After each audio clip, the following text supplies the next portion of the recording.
Hi you all, I'm Ayesha Shah from Cossouq.com and today we are here for a very special chat show for Women's Day.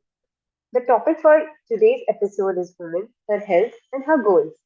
And for this, we have a very special guest with us, Ms. Sonal Jain, who is the founder of Boondh, which is a social and a sustainable enterprise. Hi Sonal, how are you? Hi, Sri, I'm well, thank you. How are So you Sonal, today? nice, nice. Sonal, we have some questions lined up for you to talk about and to discuss about the topic women, her health, and her goals. So, my first question to you is people always look up to entrepreneurs, and especially when there's a woman sitting in the chair. So, how did you come up with the idea of Boon, and what was your thought behind Boon? Okay, so it is very accidental. I'm one of those accidental entrepreneurs. I was working in the space of gender equity and sustainability at large, and I happened to be in Central America on a Microsoft related trip. And this is a country called Nicaragua. The first time they told me I was to go there. I had to look it up on the map because I didn't know where it was. And they only speak Spanish, and my Spanish was very basic. Then ended up phone pay. I mean, there wasn't great accessibility to internet on phones then. Right. It's close to a decade ago. So it is there that someone gave me a menstrual cup the first time, and I couldn't use it because no internet. I didn't know how to use it. It's called Copa, and they just told me, here's like a cup. Go try use it, whatever. I'm like tampons. I know, I'm aware of, but I don't know what a cup is. Fast forward a couple of months later, I came to India and then I looked it up and I was like, sounds interesting. Let me try it. I did. It was harrowing in the first time. Like, how do I insert something in? I wasn't sure. But then it was such a massive positive experience for me. I was like, this is great, especially for someone with PCOS who bleeds a lot. And I tend to bleed a lot Right. of um, what's it called, clots, yeah, tend to bleed a lot of clots as well. So this was great, and I could go swimming with the cup in, and I only had to change it once in 8 hours, which means like if I'm stepping out, and on some days even once in 12 hours. So if I'm stepping out at 9 in the morning, then I come back at 6 7 in the night, then I just have to change it then, and absolutely no blood when I'm peeing, pooping, anything. So it was just like a game changer for me, like a life changer, and I wanted to make it accessible to more people in India.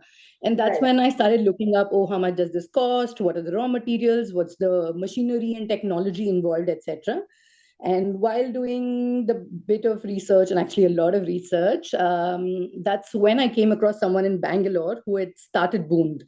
And the co-founder of that organization had left, and I thought it might be interesting to collaborate because our motives and values were very similar, the vision for the world and the organization. Right. And then it's been 6 years now, seven almost, and we work together, Wow. and that's the story of Boond. Bharti, the person who started it with Farzana, Bharti is a development professional, and she also works in the space of gender equality and water and sanitation at large. And that's also her objective, that it should be a world where every menstruator has access to good and sound advice, sound measurement and healthcare. Yeah. Right. So that's the story of Boond. Yeah, two people who want to build a better world for all menstruators, including themselves. Yeah. That is And quite once we started, exciting. so much happened, like it snowballed, because we started off with just products, then we got into policy and advocacy, and now we've launched a book, which I should show you. One second. Yeah, this is the book that came out last year, and it says, I have a That's question, and amazing. it talks about diverse menstrual experiences, such as people like myself who are trans, non-binary, so on the gender spectrum, people who are neurodivergent, people with disabilities, people across economic classes and castes, and also it focuses on the fact that menstruation is not just a biological process, but it's also a social and emotional process, Of right? course. Of course. And it is very Indian in nature. If you look at the drawings, etc., it's brown people like us. And this is kind of a small joint family placed in a cosmopolitan context. So the book I is would called want I to Have a read it one day. Yeah, and we've taken up a lot of research. Like we did a report on prevalence of menstrual discrimination in India. How can it Mhm. be tackled?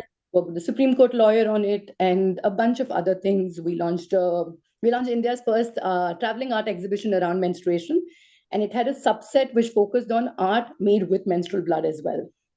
So 7 years and a bunch of fun projects, I would say. That is quite interesting. Like this has built an interest in me to read more about it, of course. So, Sonal, my next question to you is that in the current era, in the current world also, menstrual leave is still a very unknown subject to many people. But there are countries who are trying to bring that into their policy. I would want to know your take on it. Hmm. I mean, the conversation has started. That is great. Menstrual leave, however, is not as simple as it seems, and there's a reason why it's called menstrual leave and not period leave, because for some people, Yeah, menstruation related inconveniences may show up during the period. It could be bloating, it could be vomiting sensation, it could be headaches, it could be stomach pain, pain in the abdomen, and so much more. It's different for different people, very unique. And for some people, it might also be around their menstrual cycle and not necessarily during the time of a period. Example, PMS is very difficult for some people. There's a mental health condition called PMDD, premenstrual dysphoric disorder, which is PMS into like 4,000 times, loosely speaking. So it's very tough, right? So for such a person, such a menstruator, it might benefit to avail that leave a little before one's period. For some people, ovulatory cramps, that is in the middle of the menstrual cycle, ovulatory cramps happen and that becomes difficult. Some people might have endometriosis, which is a menstrual condition, and that might show up any time of the month. It is not easy to track it. right. Um, Based on the research that we have currently. So, in such conditions, it is also imperative to remember that menstrual leave needs to be looked at in a holistic manner, and it has to be planned with healthcare providers and the individual, and not necessarily told that, okay, these are the 3 days that you should take off. And a lot of people also don't have consistent menstrual cycles, right? Right, of Some people course. might have 28-day cycles, some people might have 35-day cycles. So it's not recurring around the same date. Yes. And an organization cannot decide, okay, these are the 3 days, or like these are the 4 days you can take leave, or you can take leave only for one day. So it is a lot more nuanced than it seems right at the front on face value. And it So it needs needs a to bit be more discussed more, flexibility. and it has to be like the policy around menstrual leave for each organization. There can be a framework, and then the policy has to be um, customized to meet the requirements of the menstruator themselves. Right, it needs to be a little And more when we say flexible. menstrual leave for period pain, which is also a conversation that I see happening in India often, it's almost like normalizing period pain, which is not good. Normalizing the conversation or the talk about period pain is good, but not the Yes. period pain itself, because pain may also be a secondary symptom of something, of an underlying condition in like adenomyosis or endometriosis, right? In that case, some of these conditions can be fatal, and when one has pain, it is necessary that they go check it with a doctor and figure out what it is, instead of saying, oh, my abdomen is paining, but that's because I'm on my period and that is common, so I'll just take leave and rest and not go to a doctor. Yeah, of course. So, menstrual leave needs to be more flexible from the policymakers. Like the concept of it itself is so nuanced that it needs to be flexible. Yeah, yeah.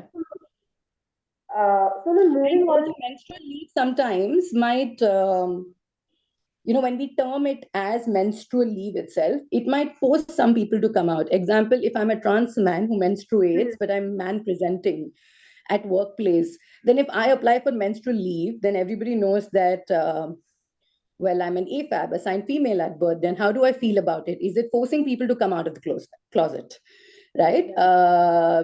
Or I mean, not out of the closet, but is it revealing? Is it forcing me to declare my gender, declare my reproductive organs within the organization? Is that something I'm comfortable doing? A lot of those things also have to be sought. Does it have to be term menstrual leave only, or can it be a health leave, or terminology also can be rediscussed, which is why I'm calling it nuance from a biological point of view, from a queer, safe environment point of view, and of course, from well-being point of view. This was very informative, especially for me, because I did not know certain things in certain terms, which I got to know from this conversation. So, Sony, moving Happy to on, have had a perspective. yeah, to our next question. Big, so we always have this thing that big dreams require a lot of perseverance, a lot of hard work, a lot of motivation and pain goes into building up your own business. And you need to be motivated, self motivated a lot in the entire process of it. So, but most of us uh, give up in the middle of the journey, and it's like, अब नहीं हो रहा है. What next can we do? But we would want Mhm. to know, as an entrepreneur, what's your source of motivation? How do you keep yourself moving? I've also had quite a few of those rock bottom moments. Personally, for me, the understanding that really helps and came to rescue is that I am a sum of many things and not only my work, not only my business or not only Boond. So it's important to remember that yes, I find joy in Boond. I find joy in the work I do. I also find joy in chilling with my cat. I find joy in my romantic relationships. I find joy in dancing. So it's important to remember that we're a sum of many things and not make one thing our entire world. Right. And when that happens, if one of the many tenets, or if one of the many things that make us up is failing a little, then we can fall back on one of the other things and then rest a little bit there and then True. come back prepared. And it's also important to choose something which is fun for oneself, like which is aligned with one's own purpose. I live with Right. menstrual disorders. I have PCOS. I have PMDD. And I like the work I do. I truly, truly believe that the work I do is important and impactful, which is why on some days, if money is less, or if pressure is very high, or if there is no motivation to work for whatever reason, I can still get up and say, okay, I chose this in all my senses, and I know that this is something I want to spend time doing. This is worth spending 8 hours every day on.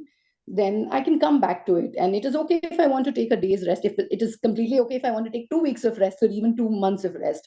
One needs to figure out how can it be done best. And if at all required, one can also always start off interest projects or hobby activities as a project first and see how sustainable it is. When I say sustainable, I mean financially sustainable, emotionally sustainable, energy wise, is it sustainable? And then decide if this is something one wants to do full time. True. And So, the second hack, which is my favorite hack, is to build a community of entrepreneurs who may have similar life experiences as oneself, and finding that sangha, finding that support in one another. right. So, of course, what you do is not just a business, it's supporting a cause, and it's for all the menstruators out there to whom you aim to support, and while Hmm. also balancing your personal life. So, that's like really something that all the females out there, or all the people out there, should look up to. So, Sonal, moving on, my next question to you is that to empower a woman, it's very important for her to take care of her own health, be it mentally, be it physically. So I would like to hear your thoughts on it. Like, how do you balance all of it, and what would you advise to all the women out there who are also working and balancing their personal life? So how should they also take time out for themselves to keep a check on their health, both mentally and physically? Hmm. So, just a few things. One is I'm a gender non-binary person. My pronouns are them and they, and a lot of menstruators are not women. Not all people who menstruate are women, and not all women Right. menstruate either. So, a more inclusive term would be the word menstruators.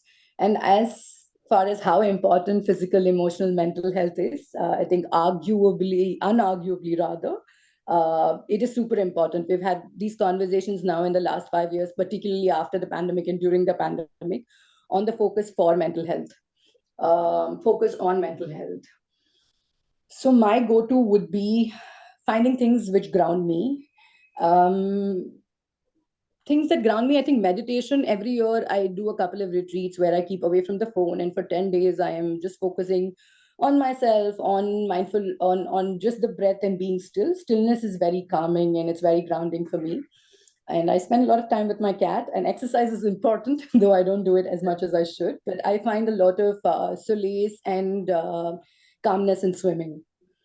That it is for me. But when it comes to a long term balance approach, I believe in assessment of my needs and adventure as to how can I push a little beyond my needs. So assessment would be what are the kind of relationships I want in life, what is minimum amount of money I need, sense of what gives me or lends me a sense of purpose in life. And once these things are taken care of, like in everyday life, one can move on to adventure, in the sense that oh, in my relationships, what can I do which is adventurous? Can I How can I be more polyamorous? How can I engage with more honesty? How can I engage with more authenticity and bring myself fully to a relationship and growth? Or if it comes to work, then what can we do new? Can we make a documentary? We have an art festival. Can we launch a book? Can we do something more? So once assessment of basic needs is done, how can we add an element of adventure to keep life fun and engaging? I believe that keeps it balanced and fun. Yeah. Nice. Does that So, answer your question, Ayushi? yeah. So it answers most part of my question.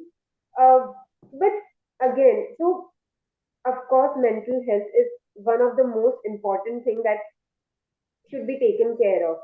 But in the process of keeping up with health and mental health, there's also a part of hygiene that goes into it.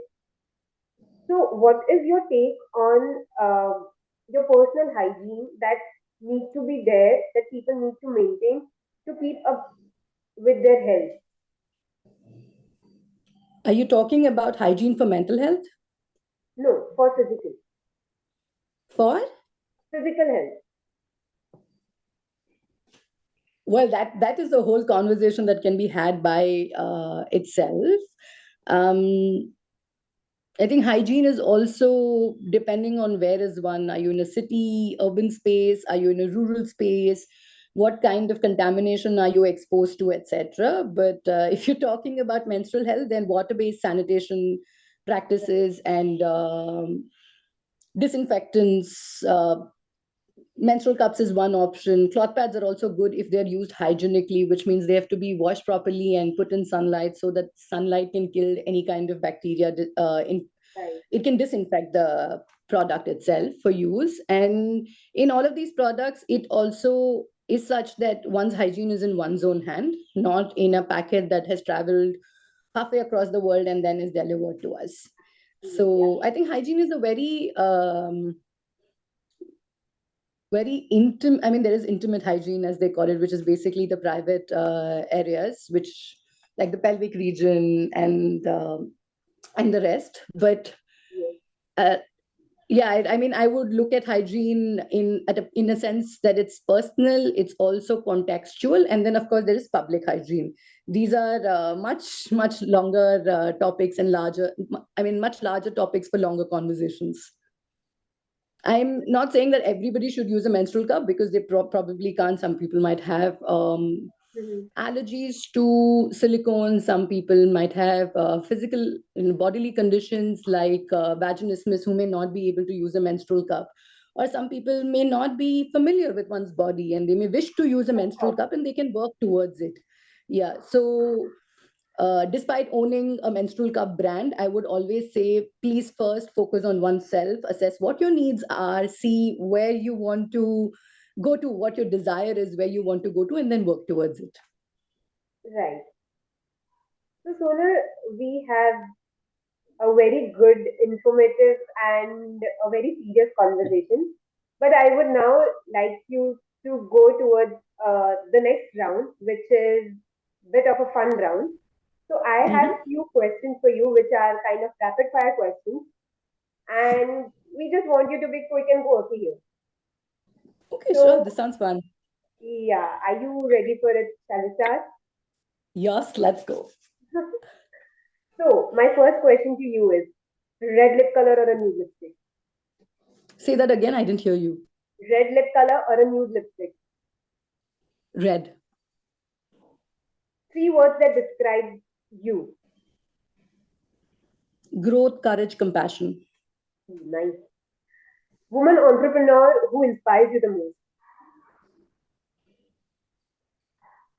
I mean, lots come to mind, but I don't really look at entrepreneurs in a gendered way. Yeah, so can be any. Okay, let's move to the next question. Okay. So I guess here we are towards the end of our conversation, towards the end of our chat show. And it was really fun and it was really great having you here. And it was a very insightful conversation. And I hope that this Women's Day, women have like take a step towards growth and can have some motivation from the conversation that we had, can have some education from the conversation we had, and more power to the women out there. Yeah, I hope so too. And happy International Women's Day. And let's remember that a lot of women have given up so much privilege, so much time, so much effort just for us to be able to live the way we are today, like wearing clothes we want, getting educated in Absolutely. schools or colleges, or having the opportunity to work, and now fighting for so many other things. So we owe it to women. And I think it's glad that we're using one day to recognize all the sacrifices that women in the past have made for us. Right, And right. also, I truly hope that we're inspired by them and also take it upon us to build a world which is more equitable for women and people of all gender going forward, which is why queer issues and queer contexts and rights are also a feminist calling. I agree to every word that you spoke, and yeah, it was great having you with us, joining the talk for this conversation. Thank you so much, Like, Sonal. likewise. See you. Bye.